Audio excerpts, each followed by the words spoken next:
జై శ్రీరామ్. శ్రీమాత్రే నమః. శ్రీ గురుభ్యో నమః. 2024 సంవత్సరం ద్వాదశ రాశుల వారి రాశి ఫలితాలు. ద్వాదశ రాశుల వాళ్ళకి మరియు ద్వాదశ లగ్నాల్లో పుట్టిన వారికి ఈ మాసం యొక్క రాశి ఫలితాలు ఎలా ఉన్నాయి, మాస ఫలితాలు ఎలా ఉన్నాయి అన్న అంశాన్ని మనం పరిశీలిద్దాము. అయితే ఈ విషయాలు తెలుసుకోవడానికి ముందుగా గోచరంలో గ్రహస్థితులు. మేషరాశిలో గురు భగవానుడు సంచారం చేస్తూ ఉన్నాడు. కన్యా రాశిలో కేతు భగవానుడు సంచారం చేస్తూ ఉన్నాడు. ధనుసు రాశిలో కుజ భగవానుడు శుక్ర భగవానుడు సంచారం, కుజ శుక్రుల సంచారం జరుగుతూ ఉంది. అలాగే మకర రాశిలో బుధ భగవానుడు సంచారం జరుగుతూ ఉంది. సూర్యనారాయణ మూర్తి సంచారం జరుగుతూ ఉంది. ధనుసు రాశిలో ఉన్న కుజ భగవానుడు ఈ నెల 5వ తారీఖు నుంచి, అంటే ఫిబ్రవరి 5వ తారీఖు నుంచి ధనుసు రాశిలోంచి మకర రాశిలోకి ఆయన ప్రయాణం మార్చుకుంటున్నాడు, మకర రాశిలోకి వెళ్తున్నాడు. శుక్రుడు ఈ నెల 18వ తారీఖు నుంచి ఈ నెల 12వ తారీఖు ఆయన మకర రాశిలోకి ప్రవేశించబోతున్నారు.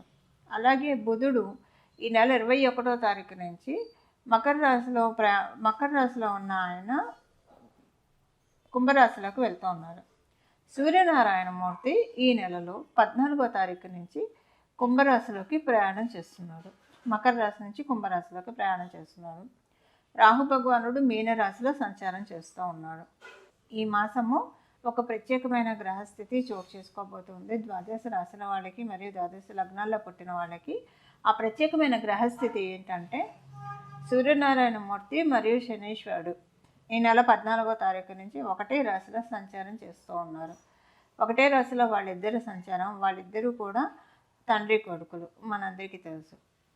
అయితే ప్రతి సంవత్సరం కూడా సూర్యనారాయణ మూర్తి ఒకసారి ఒక నెలలో శనీశ్వరుని కలుస్తూ ఉంటాడు. అంటే ఏ రాశిలో ఉన్నా ఆయన రాశి నుంచి వెళ్తాడు కాబట్టి వాళ్ళిద్దరు కంజంక్షన్ తటస్థిస్తున్నాయి. ఈ సంవత్సరము ఈ కలయిక చాలా ప్రాధాన్యత సంచరించుకుంది. ఎందుకంటే వీళ్ళిద్దరి కలయిక కుంభరాశిలో జరుగుతూ ఉంది కాబట్టి ఇంకా బహు ప్రాధాన్యత సంచరించుకుంది. ఆ ప్రాధాన్యత ఏంటి?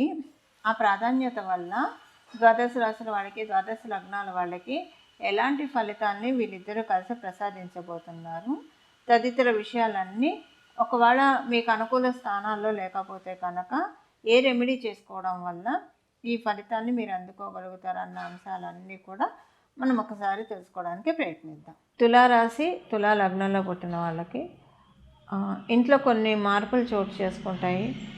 ఈ మార్పులు మీకు ఇష్టమైన మార్పులా లేదా ఇష్టం లేని మార్పులా అన్నది కంప్లీట్గా మీ జన్మజాతకాన్ని డిపెండ్ అయి ఉంటాయి.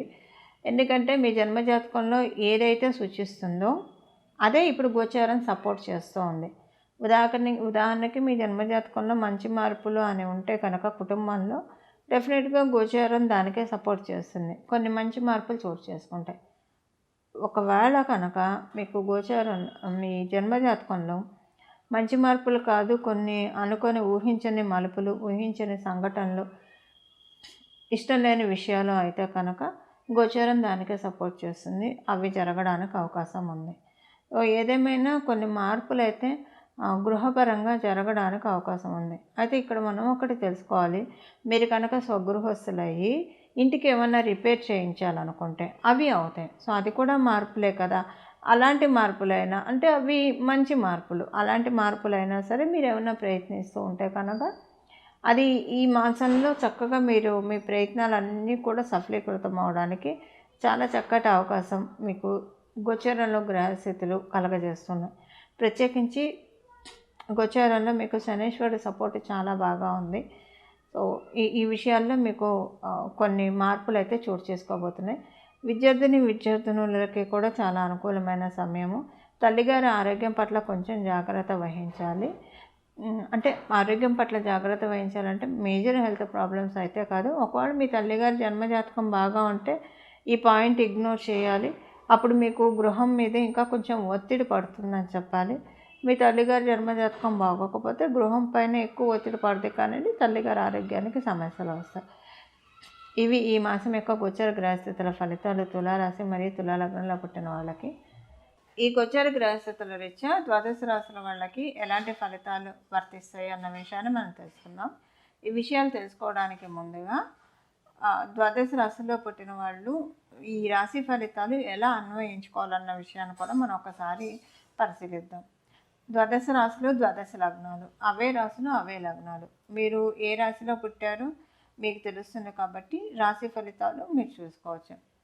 ఒకవేళ మీ అదృష్టవశాత్తు మీ ఇంట్లోని పెద్దలు కావచ్చు, ఎవరైనా జ్యోతిష పండితులు ఎవరైనా సరే మీరు ఏ లగ్నంలో పుట్టారో మీకు తెలిస్తే కనుక మీరు ఏ లగ్నంలో పుట్టారో ఆ రాశి యొక్క ఫలితాలు మీరు తెలుసుకోండి. మేష లగ్నం నుంచి మీన లగ్నం వరకు మీరు ఏ లగ్నంలో పుట్టారో, ఏ రాశి మీరు పుట్టినప్పుడు లగ్నమైందో ఆ రాశి ఫలితాలు కూడా మీరు చూసుకోవడానికి ప్రయత్నం చేయండి. అలాగే మీరు ఇప్పుడు ఈ గోచార గ్రహస్థితుల ఫలితాలు మీ జన్మజాతకం కనుక బాగా ఉంటే, గోచారంలో బాగా ఉంటే ఇంకా చక్కటి ఫలితాలను మీరు చూస్తారు. మీ జన్మజాతకం ప్రస్తుతం బాగోలేదు, కానీ గోచారంలో మీ రాశి వాళ్ళకి మీ లగ్నం వాళ్ళకి బాగా ఉంది, మిశ్రమమైన ఫలితాలను ఇస్తుంది, గోచారం కాపాడుతుంది. అలాగే మీకు జన్మరాశిలో మీ జన్మజాతకంలో బాగాలేదు, గోచారంలో కూడా బాగోలేదంటే కొంత మీరు పరిహారాలు చేసుకోవాలని చెప్పి అర్థము, దాన్ని తప్పించుకోవడానికి. అలాగే ఇంకొకటి, మీ రాశి మీకు తెలిసి మీ లగ్నం కూడా తెలిస్తే కనుక 2 ఫలితాలను చూసుకోండి. రెండిట్లో మీరు అంటే రీకన్సైల్ చేసుకోవాలి. ఒకవేళ కనుక మీకు రాశిలో ఉద్యోగం సంబంధించిన విషయాల్లో బాగోలేదని వస్తే, మీ లగ్నంలో బాగుందని వస్తే అది యావరేజ్ అవుతుందని తెలియాలి. ఏదైనా ఒక అంశం రెండిట్లో బాగోలేదని వస్తే అది మీరు కొంత ఏంటంటే జాగ్రత్త వహించాలని అర్థం. రెండిట్లో బాగుందని వస్తే చాలా బాగుంటుంది. దానికి మీ జన్మజాతకం కూడా బలంగా ఉంటే కనుక ఇంకా మంచి చక్కటి ఫలితాలు ఉంటాయి, చాలా స్ట్రాంగ్గా వెళ్తారని చెప్పి అర్థము. ఇలా మీరు చూసుకోవడానికి ప్రయత్నించండి. ఇక మనం రాశి ఫలితాలు తీసుకునే ప్రయత్నం చేద్దాం. చూశారు కదండి, ద్వాదశ రాశుల వారి మరియు ద్వాదశ లగ్నాల వాళ్ళ ఫలితాలు. అయితే ఏ రెమెడీ చేసుకుంటే ఈ మాసం అంతా కూడా చాలా చక్కటి శుభ ఫలితాలు వస్తాయన్న విషయాన్ని మనం చూద్దాము. ఈ ద్వాదశ రాశుల వాళ్ళకి ఈ ఫలితాల రీత్యా ఏ పరిహారం చేసుకుంటే ఈ మాసం అంతా కూడా సానుకూలంగా ఉంటుంది అన్న అంశాన్ని మనం ఒకసారి చూద్దాం. మీరు ఏ రాశిలో పుట్టినా సరే, ఏ లగ్నంలో పుట్టినా సరే, మనకి మెయిన్ ఏంటంటే మన జీవితాల్లో మనం పొద్దున్నే లేస్తే ఇంత వెలుగు ఉందంటే, ఇంత ప్రకాశంగా మనకి డే అంతా వెళ్తుందంటే దానికి కారణం కేవలంగా సూర్యనారాయణమూర్తి కుంభరాశిలోకి ఈ మాసంలోకి రాకపోతూ ఉన్నారు.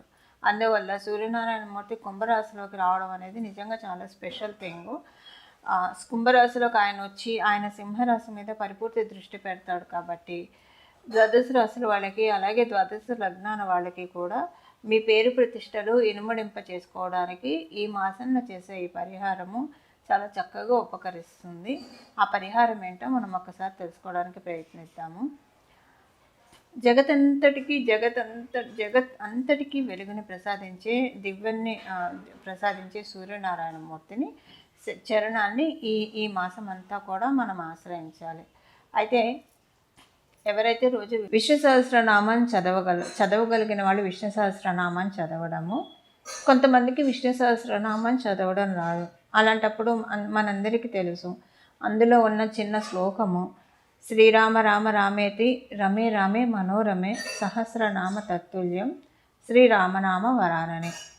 ఈ శ్లోకాన్ని చదువుకున్నా కూడా పూర్తి విష్ణు సహస్రనామాలు చదివిన ఫలితం మనకు వస్తుంది. ఇది చదవడం కన్నా ప్రయత్నించండి. సూర్యనారాయణమూర్తి చాలా బలంగా ఉన్న ఈ సమయంలో, అంటే సింహరాశి మీద ఆయన పరిపూర్తి దృష్టి పెట్టిన ఈ శుభ సందర్భంలో అందరూ కూడా శ్రీరామచంద్రమూర్తిని ఎంత బాగా ఆరాధిస్తే అంత చక్కటి శుభ ఫలితాలు వస్తాయి. ఎందుకు శ్రీరామచంద్రమూర్తి అని చెప్తున్నానంటే, ఇక్ష్వాకుల వంశానికి చెందినవాడు శ్రీరామచంద్రమూర్తి. ఇక్ష్వాకుల వంశానికి దైవము, కులదేవత, అధిదైవము సూర్యనారాయణమూర్తి. అందువల్ల మనం ఈ మాసం అంతా కూడా సూర్యనారాయణమూర్తి ఇచ్చే చక్కటి శుభ ఫలితాన్ని మనం అందుకోవడానికి, మంచి పేరుని సంపాదించుకోవడానికి, సంఘంలో గౌరవ మర్యాదలు సంపాదించుకోవడానికి, దీనికంతటికీ కూడా ఈ నెలంతా కూడా శ్రీరామచంద్రమూర్తి ఆరాధన చేయడము, విష్ణు సహస్రనామాలు చదవడము, మీ ఇంటి దగ్గర కనుక శ్రీరామచంద్రమూర్తి ఆలయం ఉంటే ఆలయ సందర్శనం చేయడము, ఇవన్నీ చేయగలిగితే కనుక చాలా చక్కటి శుభ ఫలితాలు ఈ మాసంలో మీకు అందడానికి చాలా చక్కటి అవకాశం ఉంది. ఈ మాసంలో మీరు చేసే ఈ పరిహారం వల్ల రాబోయే మాసాల్లో కూడా కొన్ని మంచి ఫలితాలను చూడటానికి చక్కటి అవకాశం నిస్సందేహంగా ఉంటుంది. మంగళం. నమో భగవతే వాసుదేవాయ.